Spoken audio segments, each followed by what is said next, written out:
bem-vindos à nossa segunda videoaula. Eu sou a professora Daiana Souza. Quero muito que vocês estejam bem. O tema do nosso encontro nessa segunda unidade é estratégias educacionais e o atendimento educacional especializado para o aluno com TEA. O nosso objetivo é apresentar essas estratégias que compõem a funcionalidade do AEE para educandos com transtorno do espectro autista. Anteriormente, nós abordamos sobre adaptações curriculares. E essa discussão acabou nos levando a falar dos ajustes no projeto político-pedagógico da escola, no currículo e nas ações de grande e pequeno porte. Estão lembrados? Agora nós vamos falar de um instrumento que objetiva organizar o processo inclusivo dentro e fora da escola. Parece difícil, mas não é.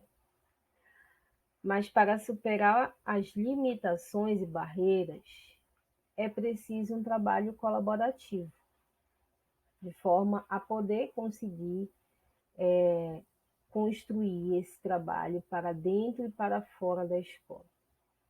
Nós já falamos em aulas anteriores sobre o planejamento individualizado, né? Falamos assim em pinceladas. Então, esse planejamento individualizado que nós falávamos anteriormente é voltado às necessidades de cada educando TEA, pois cada caso é um caso. Aqui utilizaremos os termos plano do atendimento educacional especializado ou planejamento educacional individualizado, o PEI. Mas é válido dizer que no Brasil essa sigla ou o sentido dessa sigla se desdobra em várias outras siglas e em outros nomes que têm o mesmo sentido. De acordo com a Política Nacional de Educação Especial, instituída pelo Decreto 10.502 de 2020, extraímos aqui essa citação. Na organização do trabalho a ser realizado na classe especializada, os professores devem atuar de acordo com o perfil dos educandos, traçando o plano de ensino individual. Está vendo até como na própria política tem alterações no nome? Traçando o plano de ensino individual, PEI, o que implica planejamentos que contemplem tanto adaptações razoáveis nos currículos dos educandos, com impedimento de longo prazo que demande apoios múltiplos e contínuos, quanto planos para a aceleração de estudos para os educandos com altas habilidades ou superdotação para maior êxito do seu processo de aprendizagem, né? E aí nós retornamos lá para o início da citação. Os professores devem atuar de acordo com o perfil dos educandos e, a partir desse perfil, traçarem um plano de ensino individual. Está na legislação. Não é o aluno que tem que se adequar a um currículo uniforme, mas é esse currículo, a partir dos planos de aula docentes, que tem que ser feita aquelas adaptações de pequeno porte, que tem que se adequar a essas novas identidades, a esses alunos que chegam na escola. Essa citação, ela ratifica o PEI como um instrumento pedagógico que é realizado entre professores, tanto do ensino regular quanto do atendimento educacional especializado, né? E essa citação também destaca quanto à quanto à atenção às singularidades dos educandos. E no texto da política ainda é dito que o PEI deve ser estruturado a partir da observação e articulação entre conteúdos, processos, produtos que garantam a acessibilidade curricular e a equidade nas oportunidades de aprendizagem e desenvolvimento. Dessa forma, o PEI tem sido para além de um recurso, mas um caminho importante para uma educação inclusiva.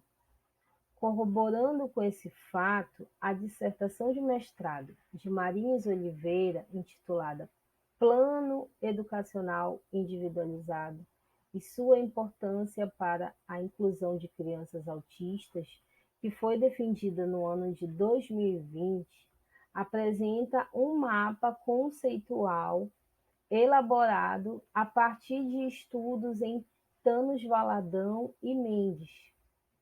E esse mapa conceitual, ele demonstra o PEI como um percurso, né? Então, nós temos aí 5 retângulos.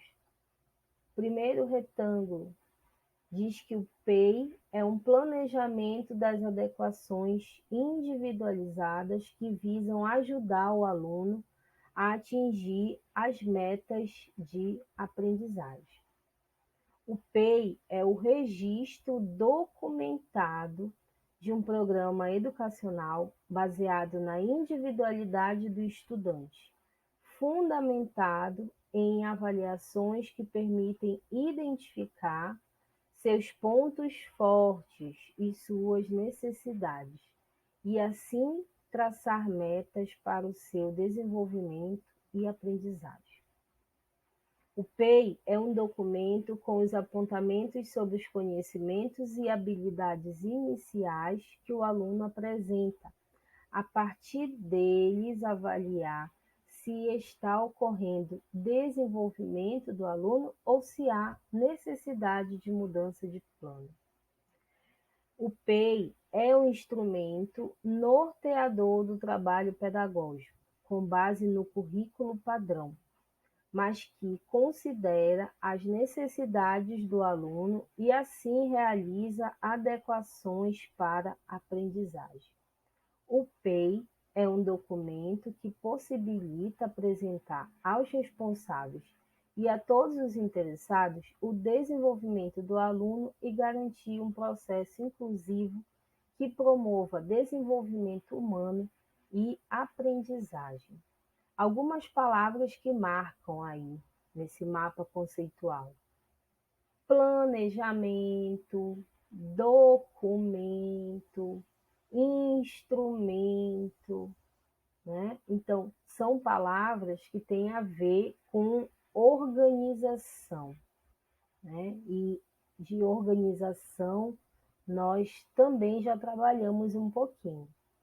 Nesse mapa conceitual do PEI, entendemos que ele é um documento de múltiplas dimensões e que deve envolver muitas mãos.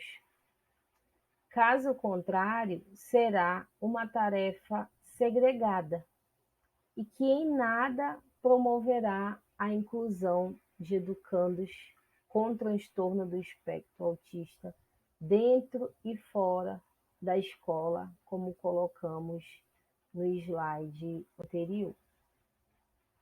Hoje, as formas de efetivar a inclusão daquele educando que está na escola se dá através de matrícula do atendimento em salas de recursos multifuncionais ou centros de atendimento educacional especializado do plano educacional individual e das avaliações.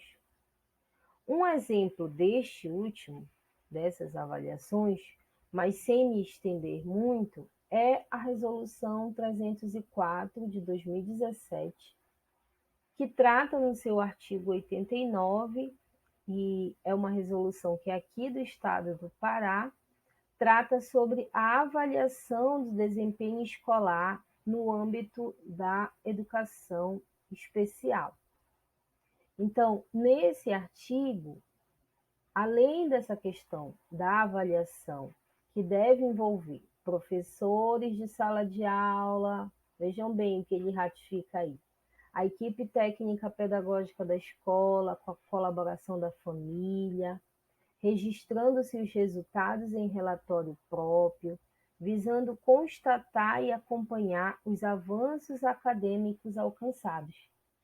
Vocês percebem traços daquele mapa conceitual anterior que nós apresentamos? Traços daquele mapa nós encontramos aqui, como essa questão do acompanhamento de múltiplas pessoas, né? E aí ele traz esse artigo mais alguns incisos quanto intervenções pedagógicas que precisam estar nesse plano de atendimento educacional elaborado para o aluno, né? E aqui demarcando a individualidade, prevendo competências, habilidades e conhecimentos adquiridos no decurso de sua escolarização. Então, precisa ter uma assistência e um monitoramento e uma frequência mínima exigida em lei. Esse artigo, ele preza por um plano de atendimento que visa o aluno. Então, quando nós falávamos em momento anterior sobre as atribuições dos professores, dos ajustes no currículo, entendam, falávamos de interligações macros e micros. Interligações essas que se dão desde políticas e burocracias até a produção de um plano conjunto dialogado com a família, classes regulares, outros profissionais dentro de uma perspectiva de atendimento educacional especializado. Um outro campo que nós trouxemos aqui para apresentar para vocês é quanto à BNCC, né? Que também explicita que um planejamento equitativo, né, dentro dessa base nacional comum curricular, requer um compromisso com os alunos com deficiência, reconhecendo a necessidade de práticas pedagógicas inclusivas e de diferenciação curricular, conforme o que está estabelecido também na Lei Brasileira de Inclusão, a LBI. A escola, ela tem sido hoje, como está aí no slide, para vocês me acompanharem, um dos grandes espaços de estimulação de potencialidades de pessoas com TEA. Por isso, é preciso um PEI adequado, para que não venham a ocorrer atividades soltas, atividades aleatórias. Isto é, planejamento se faz necessário. O professor Lucelmo Lacerda, do Luna-Aba, diz que é muito comum encontrar objetivos genéricos em P. Por exemplo, ele cita favorecer a socialização e melhorar a comunicação com os colegas, incentivando o desenvolvimento cognitivo com suas características individuais. Ainda que isto seja bom, parece ser um objetivo que é para todos e para ninguém, né? Por quê? Porque não se debruça para as singularidades da pessoa com TEA, como nós estamos discutindo. Essa mesma pessoa, Lacerda, também defende uma revolução curricular a partir de um desenho universal de aprendizagem. que considere diferentes apresentações, por exemplo, apresentações através de músicas, de vídeos, de imagens, de objetos, que, que seja que essa revolução considere formas de engajamento, por exemplo, alunos que gostam de falar, outros que gostam de ouvir, de desenhar, né, dentro das habilidades de cada um.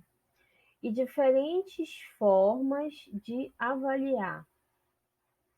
Então, e essas formas de avaliar, elas devem partir dessa diversidade de engajamento dessas pessoas a partir do que elas gostam. Então, esse pesquisador tem defendido práticas por via da análise de comportamentos que podem ser aplicados tanto nas áreas da educação como também da saúde.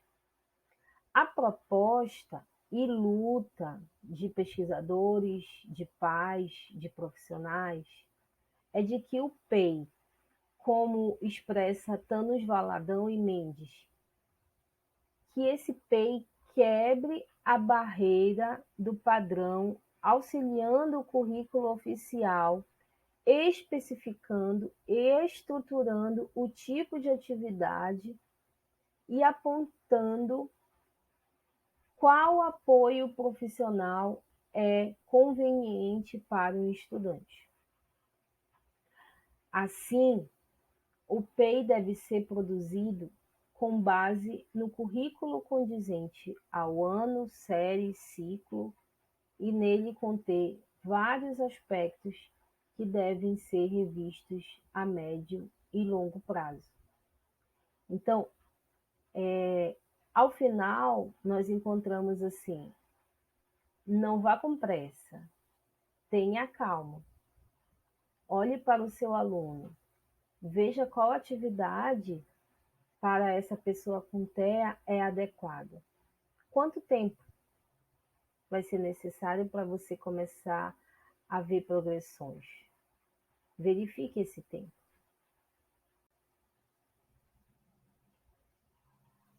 Plet e GLAT, conforme o módulo 5 do curso, sugerem 3 níveis de planejamento para a elaboração do PEI.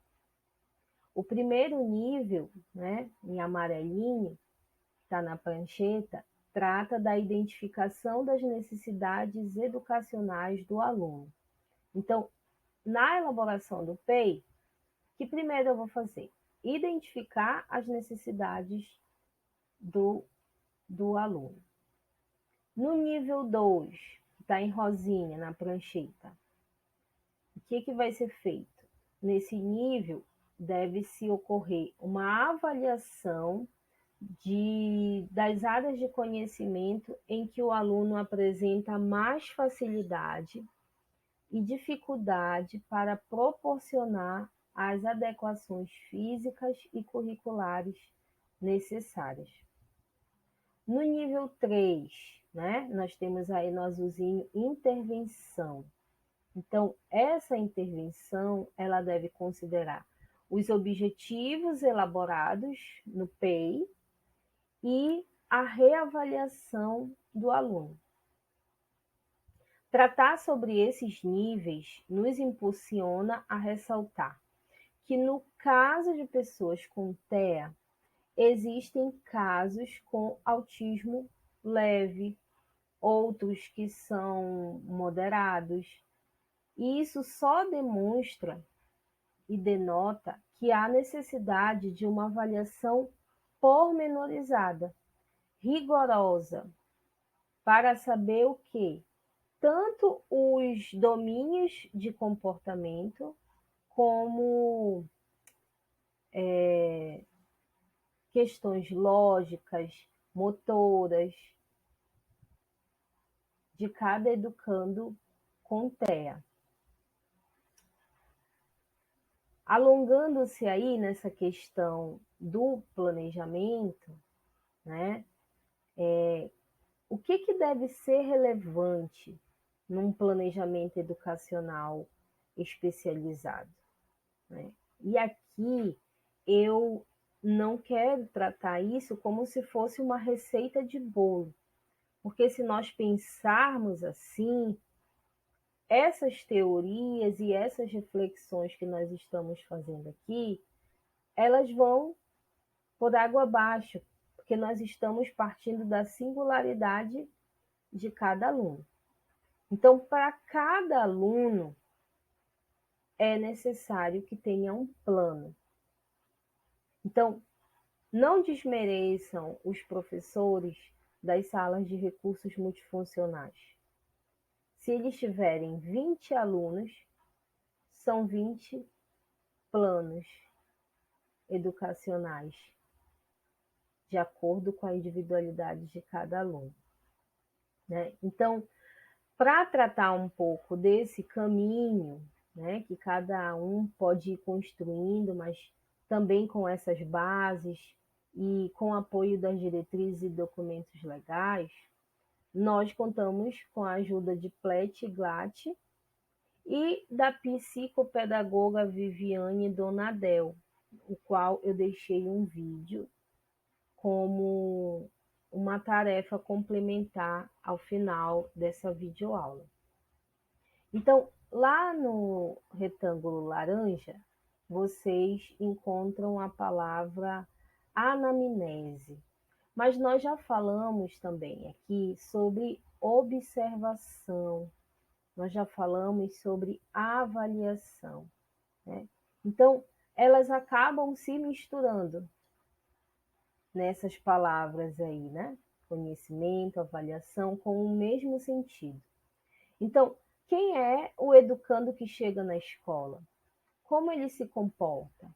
Quantos anos ele tem ou ela? Já esteve em alguma escola? Qual o seu nível de desenvolvimento? Para algumas pessoas com autismo ou deficiência intelectual, responder algumas dessas questões de forma simples não é fácil, é um desafio. Porém, hoje já existem protocolos de avaliação que serão vistos nas próximas unidades e que ajudam nesse entendimento e contribuem com a adaptação de programas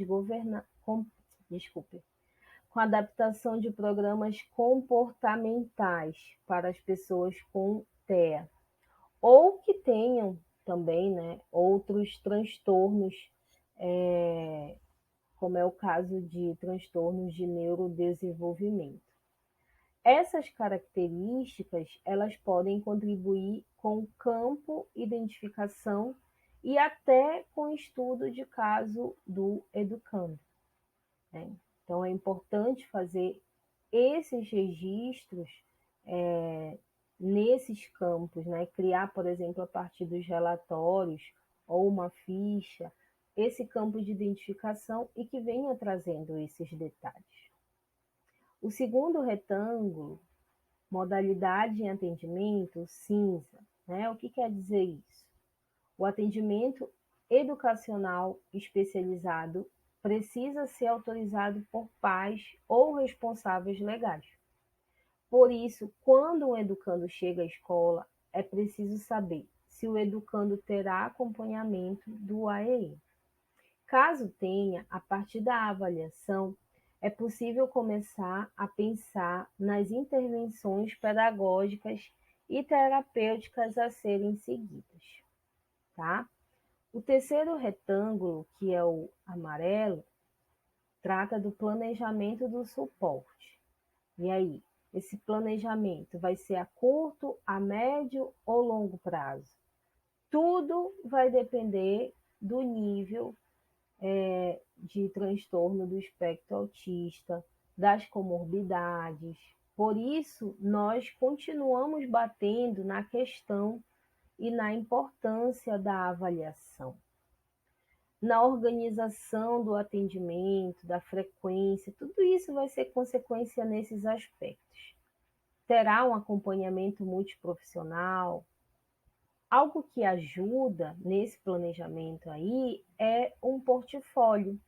onde você pode, se tiver autorização dos pais ou responsáveis, fotografar, registrar a cada atendimento desse educando, desse educanda, observações que podem lhe ajudar depois em outras avaliações e até com discussão e diálogo com outros profissionais, tá?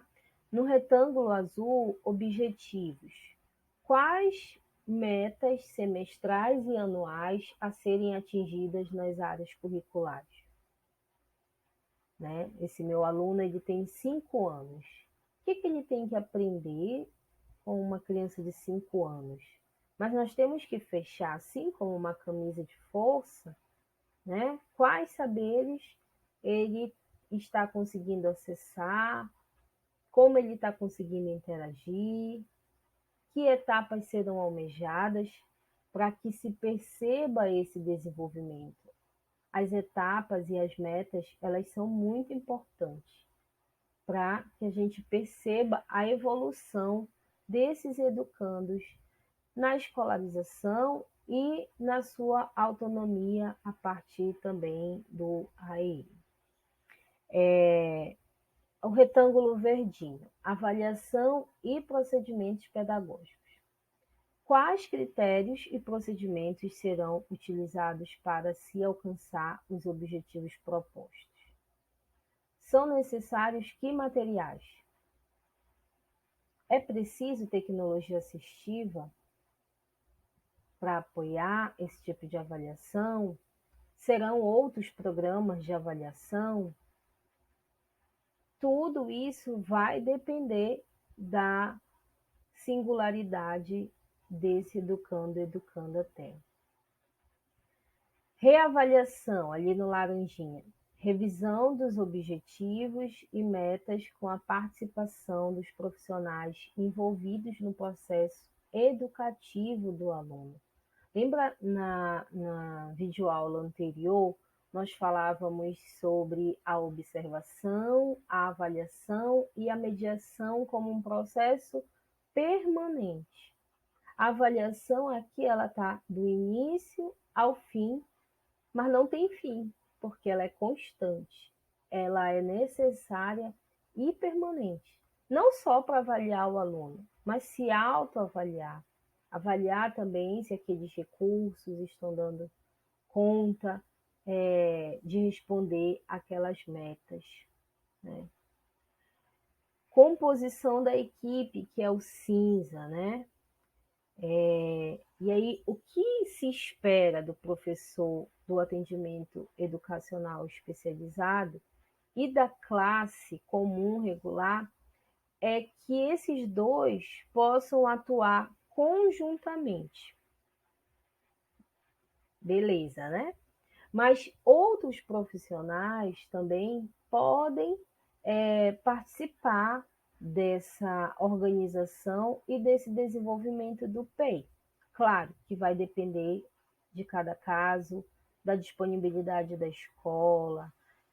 Por exemplo, um aluno que tenha dificuldade na comunicação e é necessário um acompanhamento com um fonoaudiólogo ou uma outra questão e necessite de um terapeuta ocupacional. Então, se esses professores desses espaços vislumbram isso, né? Então, por que não partilhar e contribuir melhor com esses educandos a partir de outros olhares profissionais? Por último, anuência parental, participação e aprovação do PEI pelos pais, do início ao fim. Envolvam, até porque fica um planejamento com uma responsabilidade compartilhada, de não ser somente a escola força motriz desse processo de inclusão, mas que os pais, os responsáveis, possam assumir, juntamente com a escola, papéis de motivadores, de incentivadores, de pessoas responsáveis com a educação dos educandos TEA. Finalizamos, então, compreendendo o que deve ter um planejamento educacional individual, né, ou individualizado, com as variações que nós já esclarecemos para vocês. Mas o PEI, enfatizamos, não deve ser um documento feito sem avaliação e sem planejamento cuidadoso. Fica aqui como atividade complementar, que eu tinha já anunciado para vocês, se puderem assistir esse vídeo sobre plano de desenvolvimento individual, da psicopedagoga Viviane Donadel, disponível no YouTube. Estão aí os meus contatos. Fiquem bem e bons estudos.